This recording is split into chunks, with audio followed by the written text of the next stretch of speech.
Bonsoir à tous, vous êtes sur RTI 1, les titres de ce 20h.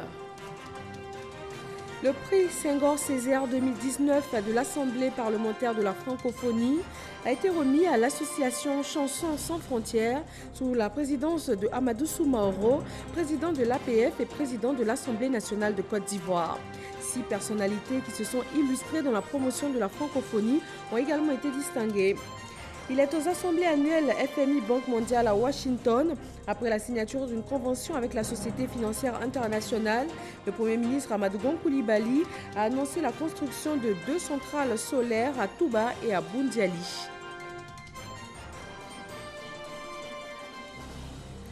Après 4 ans de mandat au Conseil exécutif de l'UNESCO, la Côte d'Ivoire fait son bilan. Ce mandat a pris fin avec la 207e session du Conseil exécutif de l'organisation onusienne. La ministre de l'Éducation nationale, de l'enseignement technique et de la formation professionnelle est sur place à Paris, en France. Lutte contre la drogue, les douanes ivoiriennes ont saisi plus de 2,6 tonnes de cannabis à la frontière ivoiro-ghanéenne. Les stupéfiants dissimulés dans le double fond d'un camion apparemment vide en provenance du Ghana, découvert grâce au scanner au poste de Noé. Bienvenue, nous sommes ravis de vous retrouver ce vendredi 18 octobre sur RTI 1. Et on démarre ce soir à Paris, la capitale française. Le prix Senghor Césaire de l'Assemblée parlementaire de la francophonie a été remis à l'association Chansons sans frontières, une association française qui organise des concours internationaux d'écriture de textes de chansons en français dans 130 pays autour des droits de l'homme et de la liberté d'expression. Abiba Dambélé Saoué est notre envoyé spécial en France. 6 personnalités du monde de la francophonie distinguées à l'Assemblée nationale française ce jeudi dans l'ordre de la Pléiade. Un ordre à vocation internationale destiné à reconnaître les mérites des personnalités qui se distinguent en servant les idéaux de la francophonie. L'insigne de la Pléiade compte 5 grades, Grand Croix, Grand Officier, Croix de Commandeur, Croix d'Officier et Médaille de Chevalier. Parmi les tout premiers récipiendaires de cet ordre francophone, on trouve le président Habib Bourguiba de Tunisie, Léopold Sédar Senghor du Sénégal, le président Félix Houphouët-Boigny et plus récemment le président de l'Assemblée parlementaire de la francophonie, Amadou Soumaoro, élevé récemment au grade de Grand Croix de l'ordre de la Pléiade en juillet 2019. Le prix Senghor Césaire, également octroyé ce jeudi 17 octobre à l'Assemblée nationale française par le président de l'Assemblée parlementaire de la francophonie, l'Ivoirien Amadou Soumaoro, au groupe Chansons sans frontières pour son investissement dans la promotion de la francophonie et pour la diversité linguistique et culturelle. Ce soir, c'est pour la première fois donner du sens à ce qu'est la francophonie à travers 2 prix. Le prix Senghor Césaire, qui honore des acteurs culturels, et ce soir, Chansons hors des frontières, et puis l'ordre de la Pléiade, avec toute une série de distinctions, et c'est ce que nous avons fait ce soir. Les récipiendaires, ce sont des militants de la francophonie, des militants des pays, des militants des territoires, et nous devons valoriser tout cela. Les critères sont qu'il faut que ce soit une personne individuelle, ou une association, un organisme qui fasse la promotion des valeurs de la francophonie, qui sont des valeurs de dialogue des cultures, de cohabitation pacifique, de respect des droits humains, de promotion de la langue française. Et on a eu pas mal de candidatures et après il y a un jury qui existe, qui est composé d'une 20aine de personnes. Le président Amadou Soumaoro, président de l'APF et président de l'Assemblée nationale de Côte d'Ivoire, a félicité les différents lauréats. Je voudrais remercier toutes les personnalités ici présentes. La diversité de vos origines et de vos profils est bien l'image de la francophonie et du dialogue des cultures qu'incarne l'ordre de la Pléiade. Chacun a apporté sa pierre à notre patrimoine commun, le rayonnement de la langue française et les valeurs de la francophonie. Je souhaite que sous ma présidence, cette cérémonie de remise de l'ordre de la Pléiade soit un événement encore plus marquant. Aussi, voudrais-je exprimer au nom de son Excellence, M. Alassane Ouattara, président de la République de Côte d'Ivoire, la reconnaissance et le remerciement de notre pays pour les décorations dans l'ordre de la Pléiade décernées à certains de nos compatriotes lors de la 45e session de l'Assemblée parlementaire de la francophonie en juillet dernier à Abidjan. En outre, le chef de l'État, Alassane Ouattara, très attaché aux valeurs de démocratie, aux valeurs de paix, de progrès et de partage que prône la francophonie, m'a chargé également d'adresser ses vives et chaleureuses félicitations à tous les récipiendaires de ce prix Senghor, Césaire et de l'ordre de la Pléiade. De nombreux parlementaires, des membres de l'Organisation internationale de la francophonie, de la société civile ont pris part à cette belle cérémonie qui s'est achevée par un concert du groupe lauréat Chansons sans frontières.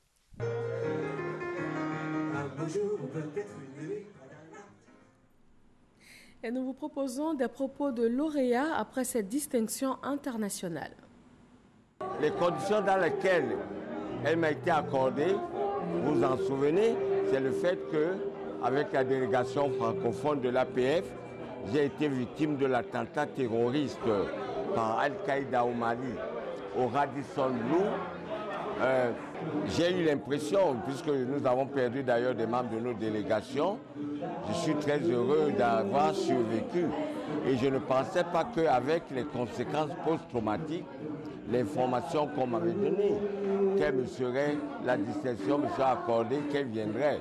Je ne suis que plus content et plus fier de la recevoir. Je travaille sur une thématique qui me tient à cœur, qui est l'appui à la délivrance de l'état civil aux enfants.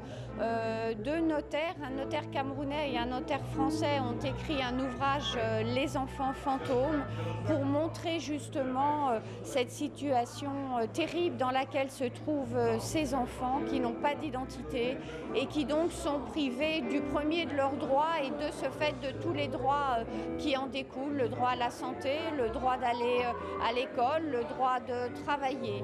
Et cette thématique, à travers le notariat francophone, nous la portons pour montrer qu'il existe des solutions et que le notariat peut contribuer à participer, à trouver des solutions concrètes. Et nous avons le plaisir et l'honneur de travailler sur cette thématique avec l'Assemblée parlementaire de la francophonie et l'Organisation internationale de la francophonie. Une grande famille qui partage une langue, certes, mais qui partage surtout des valeurs de paix, de développement et de démocratie. C'est cela la francophonie, partage des cultures.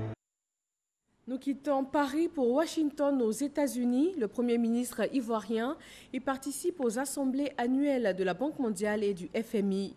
Au terme d'une signature de convention avec la Société financière internationale, Amadou Gon Coulibaly a annoncé l'installation de 2 centrales solaires dans les régions de Touba et de Boundiali afin d'accroître la capacité énergétique de la Côte d'Ivoire. Adama Koné, envoyé spécial à Washington. La Côte d'Ivoire s'illumine depuis Washington, la capitale américaine. 2 centrales solaires seront bientôt construites au nord du pays. La Société financière internationale SFI du groupe de la Banque mondiale et la Côte d'Ivoire ont signé à cet effet une convention lors des assemblées annuelles du FMI et de la Banque mondiale. Le Premier ministre Amadou Gon Coulibaly est clair sur le projet. 2 centrales solaires de 30 MW de capacité chacune, à Laboa et à Touba, ce qui fait en tout 60 MW de puissance installée. C'est cette convention que nous venons de signer également avec la SFI. Il y a des études qui vont être réalisées, et c'est au bout des études de faisabilité que l'on aura de manière extrêmement précise et le coût, je dirais, du projet. La SFI nous accompagnera pour la mobilisation du financement, nous accompagnera au niveau des appels d'offres internationaux pour la détermination des meilleurs investisseurs et pour que nous ayons au bout le coût du kilowattheure qui soit le plus compétitif pour la Côte d'Ivoire. À la lumière de cette coopération, la Côte d'Ivoire entend faire de la SFI un partenaire stratégique de son avenir. Nous sommes en train d'élaborer avec le groupe de la Banque mondiale une stratégie de développement économique de la Côte d'Ivoire sur la période 2020-2030. Et dans cette stratégie, nous considérons que la part du secteur privé donc, est importante. Et la SFI a réalisé une étude donc, sur le diagnostic du secteur privé ivoirien qui nous permettra donc ensemble de bâtir dans une stratégie de développement économique de la Côte d'Ivoire sur la période de 2020-2030. Il est ainsi clair que le secteur privé, qui représente déjà 62% des investissements du plan national de développement PN2 2016-2020, aura un positionnement plus renforcé sur la période 2020-2030. Nous parlions hier de l'ouverture de l'école de guerre de Côte d'Ivoire basée à Zambakro. Les cours y ont démarré aujourd'hui. Il s'agit principalement pour les autorités ivoiriennes de miser sur la formation des cadres de l'armée, de les outiller pour de meilleures prises de décision en toute responsabilité. Kader Sogodogo. L'école de guerre est devenue une réalité en Côte d'Ivoire. Pour la haute hiérarchie militaire, cette école vient pour s'adapter à l'environnement changeant avec la mondialisation. Une donne qui révèle la périlleuse nécessité de formation chez les officiers supérieurs. Se former pour assumer certaines responsabilités dans la chaîne de commandement. En prenant part au cours inaugural à l'école des forces armées de Zambakro, le ministre d'État, ministre de la Défense, Ahmed Bakayoko, a rappelé la vision du chef suprême des armées de doter la Côte d'Ivoire d'une armée forte avec des hommes certes équipés, mais bien formés. La défense nationale sera à ce prix. Les armées reposent sur trois grands piliers. D'abord, les hommes qui constituent ces armées-là. Qui sont-ils? Comment ils sont recrutés? Quelles sont les aptitudes? Quelle est la qualité de ces hommes? La qualité des hommes dans une armée peut faire la différence avec une autre armée. Ensuite, il y a la formation, qui est essentielle, qui pour moi, après les hommes, est véritablement le deuxième pilier. Et quand je regardais au détail les modules de formation, même des soldats de rang, des sous-officiers, je peux comprendre que si un militaire est bien formé, au bout, on a vraiment un citoyen de qualité, on a un agent du développement, on a un homme d'une très grande rigueur et d'une très grande discipline. Si véritablement tout ce qui est écrit dans les manuels sont exécutés et qu'il y a une véritable appropriation par les militaires de ces acquisitions-là. Ensuite, il y a les moyens. S'il y a une bonne formation, il faut des moyens adéquats pour justement accompagner et rendre efficace, rendre opérationnelle cette armée. Et l'armée elle-même, qui repose sur les trois piliers, est une colonne essentielle de la stabilité du pays. L'école de guerre vient après le diplôme d'état-major et exige un haut niveau de connaissances générales, militaires, scientifiques et techniques. Cette école basée à Zambakro constitue pour l'heure le plus haut niveau de stage militaire en Côte d'Ivoire. L'année académique dure 10 mois. Seuls les officiers supérieurs sont concernés par la formation. Pour la première promotion, forte de 15 hommes, le prestige de la Côte d'Ivoire a déjà attiré 3 pays pour la formation de leurs officiers supérieurs, le Cameroun, le Bénin et l'Afrique du Sud. Dans le domaine de l'éducation, après 4 années de mandat à l'UNESCO, la Côte d'Ivoire fait son bilan. La ministre de l'Éducation nationale, de l'enseignement technique et de la formation professionnelle est au conseil exécutif de l'UNESCO à Paris. Le mandat ivoirien a pris fin avec la 207e session du conseil exécutif. Sephora Zegui. Après 4 années de travail acharné au sein du conseil exécutif de l'UNESCO, l'heure est enfin au bilan. Kondia Camara, représentant la Côte d'Ivoire, fait le bilan des actions menées par son pays. Elle met l'accent sur les résultats de cette coopération entre la Côte d'Ivoire et l'UNESCO. Grâce justement à notre place au sein du Conseil exécutif et du rôle que nous avons joué, la Côte d'Ivoire a pu bénéficier de la reconduction du programme post-crise. Parce que c'est un programme dont nous avons bénéficié dès 2011-2012, mais cela a été reconduit grâce à notre engagement. Il faut dire aussi que la Côte d'Ivoire bénéficie d'un appui important dans le cadre de l'alphabétisation, surtout l'alphabétisation numérique qui touche majoritairement les femmes.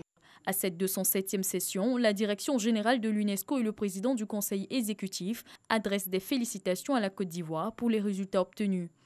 Nous avons travaillé la main dans la main avec la Côte d'Ivoire, qui a été très présente, qui est également très active au sein du groupe Afrique. Nous avons travaillé très étroitement avec votre ambassadeur pendant votre mandat de 4 ans. Elle a contribué aussi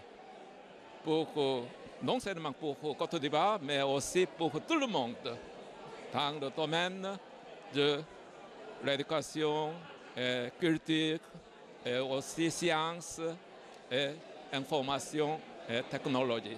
Donc je pense que dans la future très proche, Côte d'Ivoire va revenir comme le membre du Conseil exécutif. Un sentiment de devoir accompli donc pour la ministre en charge de l'éducation. C'est un engagement qui est apprécié par l'UNESCO et surtout à travers les réalisations. L'UNESCO aujourd'hui se rend compte des efforts colossaux fournis par la Côte d'Ivoire. En termes d'infrastructures, en termes de recrutement des enseignants, il faut savoir que ce sont plus de 40 000 salles de classe qui ont été construites de 2011 à aujourd'hui. Plus de 250 collèges et lycées qui ont été construits. Plus de 70 000 enseignants recrutés dans la même période. Cela est apprécié par la directrice générale de l'UNESCO, cela est apprécié par toute l'UNESCO et nous en sommes très fiers. Pour rappel, le Conseil exécutif est l'un des 3 organes constitutifs de l'UNESCO. Il prépare la conférence générale et il est chargé d'exécuter les décisions de celle-ci. Le Conseil exécutif de l'UNESCO est composé de 58 membres élus par la conférence générale pour un mandat de 4 ans. Ici en Côte d'Ivoire, le CHU de la commune de Yopougon ferme ses portes dès le 1er novembre pour une réhabilitation complète. Les travaux vont durer 3 ans pour un budget de 50 milliards de nos francs. Le processus de fermeture de l'hôpital, la relocalisation des services ou encore le redéploiement des effectifs, tous ces sujets importants ont été évoqués par le ministre de la Santé et de l'Hygiène publique face à la presse ce vendredi. Salimatou Dia. Bâtiments vétustes, équipements biomédicaux pas totalement fonctionnels, des patients pas souvent hospitalisés dans de meilleures conditions. Pour toutes ces raisons, le CHU de Yopougon sera fermé le 1er novembre pour une réhabilitation complète. Pour assurer la continuité, les autres structures hospitalières d'Abidjan et périphérie devront accueillir progressivement les 22 services à délocaliser. Les centres hospitaliers universitaires de Cocody et de Treichville sont les principaux sites d'accueil des services du centre hospitalier universitaire de Yopougon à délocaliser moyennant des aménagements. Ensuite, l'ensemble des autres établissements sanitaires de la ville d'Abidjan, quel que soit leur niveau dans la pyramide sanitaire, participent au dispositif de continuité des soins suivant leurs fonctions respectives. Pour atténuer les risques et les désagréments, des mesures ont été prises, notamment le renforcement de moyens de transfert des patients entre les structures sanitaires. La priorité des services à délocaliser est donnée aux services suivants: réanimation, hématologie clinique, néphrologie pédiatrique, néphrologie, néonatologie, neurochirurgie. Le service de neurochirurgie sera redéployé à l'hôpital général de Treichville en finition, sur le site de l'ex-dispensaire du Pont. Le service de néonatologie au centre de santé de Béago dans la commune de Yopougon. Le service de néphrologie pédiatrique à l'Institut national de santé publique à Adjamé. À la fin, chaque patient saura où se trouve son service de consultation. Vous trouverez sur place là-bas votre médecin traitant. À partir du 21 octobre, certains services se verront en arrêt d'admission de patients. Lutte contre la drogue, les douanes ivoiriennes ont saisi plus de 2,6 tonnes de cannabis à la frontière ivoiro-ghanéenne. Cette importante quantité de stupéfiants était dissimulée dans le double fond d'un camion apparemment vide en provenance du Ghana. Lancine Bakayoko. Avec ses 2,6 tonnes de cannabis composé de 1529 plaquettes, les douanes ivoiriennes enchaînent les saisies de drogue à Noé. Cette frontière clé du commerce international avec le Ghana, le Togo, le Bénin et le Nigeria. Les faits. Ce camion en provenance du Ghana et immatriculé au Mali avec à son port le conducteur et son apprenti arrive ce jeudi à la frontière avec le Ghana. Après les formalités d'usage d'entrée sur le territoire ivoirien, le véhicule s'apprête à franchir le poste des éléments des douanes ivoiriennes stationnés à Noé. Comme d'habitude, ces douaniers demandent aux occupants de conduire l'engin vers un autre site en vue d'un contrôle scanner. Les deux hommes font mine de déplacer le camion et s'immobilisent en chemin. Ils ouvrent la cabine et simulent une panne mécanique. Pendant le supposé dépannage, un dispositif de surveillance est mis en place par la douane. Sentant le piège se resserrer contre eux, les trafiquants abandonnent discrètement le camion et disparaissent dans la nature. Alerté, le procureur de la République autorise l'inspection en profondeur du camion. Au cours de l'opération des scanners, la remorque vide laisse transparaître un double fond. C'est en ouvrant ce compartiment que le poteau rose a été découvert. Soigneusement caché dans le double fond, les 2,6 tonnes ont été retirées et confiées au parquet d'Aboisseau, qui a aussitôt ouvert une enquête. Au sujet de la gestion des fonds publics et privés, la Chambre des dépôts et de consignation, établissement qui assure la gestion de ces fonds, a présenté ses missions aux notaires de Côte d'Ivoire. Lors d'une rencontre avec la Chambre des notaires, il a également été question d'un possible partenariat entre les deux entités. Jean-Luc Bangbo. C'est dans les locaux de la Chambre nationale des notaires, à Cocody, que s'est tenue cette rencontre dont l'objectif principal est de jeter les bases d'un partenariat entre la Caisse des dépôts et de consignation et le corps notarial. Il s'agit essentiellement de venir partager, disons, l'information concernant les nouvelles dispositions législatives avec les notaires et surtout de communiquer sur les modalités pratiques de mise en œuvre de cette nouvelle loi. Et aussi également la manière dont nous pourrons traiter ensemble cette question et la manière dont nous pourrons donc sceller notre partenariat.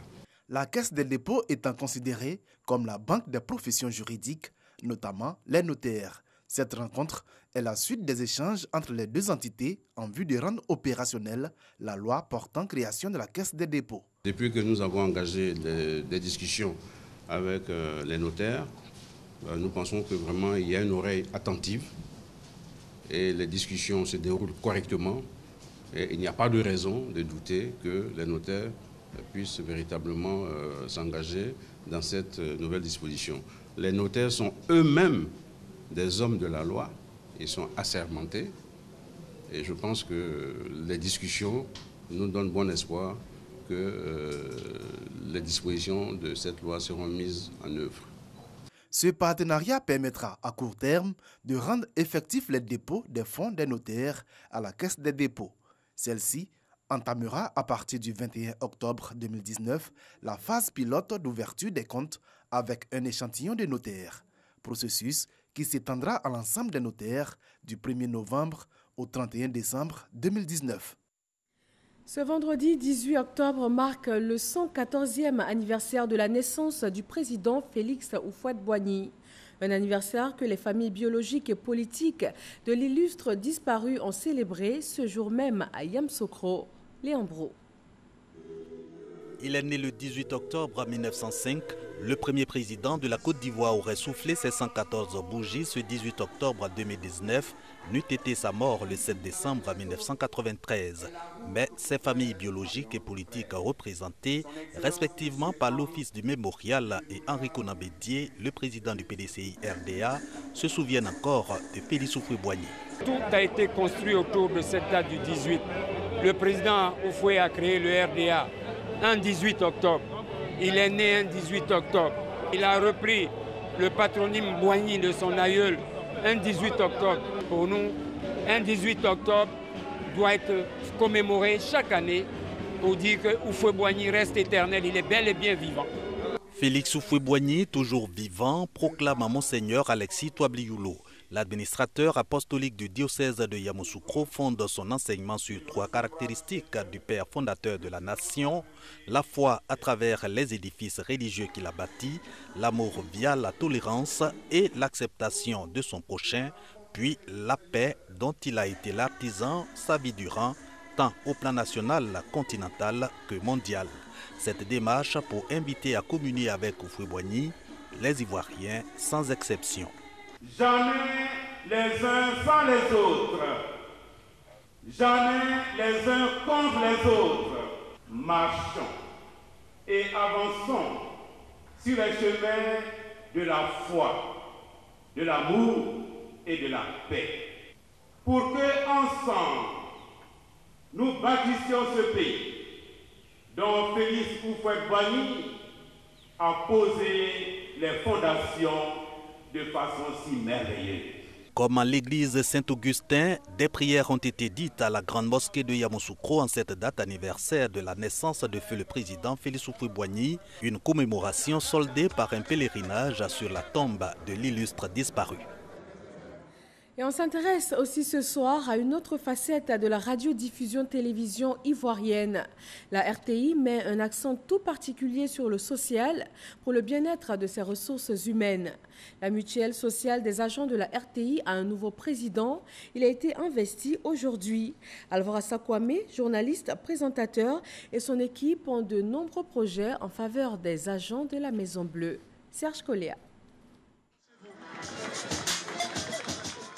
Ils sont 7 administrateurs chargés de gérer au quotidien la Musarti, la mutuelle sociale des agents de la radiodiffusion télévision ivoirienne. Auréolé du soutien du Premier ministre Amadou Gon Coulibaly, le président de la Musarti, Alvaro Assa et ses hommes viennent avec la vision d'apporter un plus au directeur général dans la mise en œuvre de la politique sociale de la RTI. Monsieur le président de la mutuelle, cher ami Alvaro Assa, vous et votre équipe trouveront près de la direction générale tout le soutien et l'écoute nécessaires pour le succès de votre mandat. Construire un centre commercial, bâtir un centre médical moderne, aider chaque agent à acquérir un terrain, voici l'essentiel du plan d'action pour les 3 années de mandat du bureau de la Musarti. Nous avons demandé aux parrains, aux différents ministres, membres du gouvernement qui étaient là, qu'il est bon que les agents de la RTI, qui sont toujours à la tâche jour et nuit pour faire plaisir aux téléspectateurs et aux éditeurs, puissent avoir un lopin de terre, ne serait-ce que dans la capitale de leur région d'origine. Je crois que cela a été bien entendu. Je voudrais remercier le personnel de la RTI et son président pour l'aimable occasion qu'ils m'ont donnée d'être membre de leur mutuelle. Je serai toujours à leur côté pour les accompagner dans cette noble mission. Pour atteindre ces objectifs, la Musarti peut compter sur l'appui du ministre de la Communication et des Médias. Sidi Timoko Touré représentait également le Premier ministre Amadou Gon Coulibaly, haut patron de la cérémonie. Nous sommes très conscients de la difficulté de la mission de tout un chacun, parce que vous êtes à la tâche au four et au moulin dans tous les hameaux de Côte d'Ivoire et nous ne pouvons qu'être solidaires et apporter un concours conséquent à la mutuelle pour que vos problèmes de solidarité soient pris en charge entièrement. Parrain de la Musarti, le ministre Aka Awile a annoncé au nom du Premier ministre le don d'une ambulance à la RTI. Monsieur le Président, la valeur ajoutée de votre présidence se mesurera à la hauteur de vos acquis. Je vous fais confiance et je vous soutiens en tant que parrain, car le rôle du parrain que je suis est de vous accompagner. Le Premier ministre m'a autorisé donc à vous annoncer que vous aurez votre ambulance pour la mutuelle. Avant la fin du mois en tout cas. Il s'est engagé à s'impliquer dans la réussite du plan d'action du bureau de la Musarti. L'actualité internationale nous conduit au Bénin pour cette réunion de la conférence des présidents de l'Assemblée nationale et du chef de l'État, Patrice Talon. Le président leur a fait part des recommandations issues des dernières discussions. Une des recommandations de l'opposition depuis la crise est la libération des prisonniers politiques, l'abandon des poursuites à caractère politique, et cela passe forcément par une loi d'amnistie générale, aujourd'hui très attendue dans le pays. Et selon le président de l'Assemblée nationale, sociale, il faut aussi revoir dans les lois non consensuelles du code électoral et la charte des partis. Manifestation à travers tout le Liban hier jeudi et ce vendredi. Des milliers de personnes sont descendues dans les rues de Beyrouth et des grandes villes libanaises pour dénoncer la corruption de la classe politique. Les manifestants appellent à la chute du régime, une colère qui remonte à des semaines avec des grèves sectorielles et une pénurie du dollar. La dernière en date est la décision du ministre de la Télécommunication d'imposer une taxe de $6 par mois sur les conversations par messagerie électronique. Et malgré l'annulation de cette décision, la colère des manifestants n'est toujours pas tombée. Merci de votre attention. Nous vous invitons à la prudence ce week-end. De fortes pluies sont annoncées à Abidjan et dans les régions du littoral. Bon week-end à tous sur RTI 1.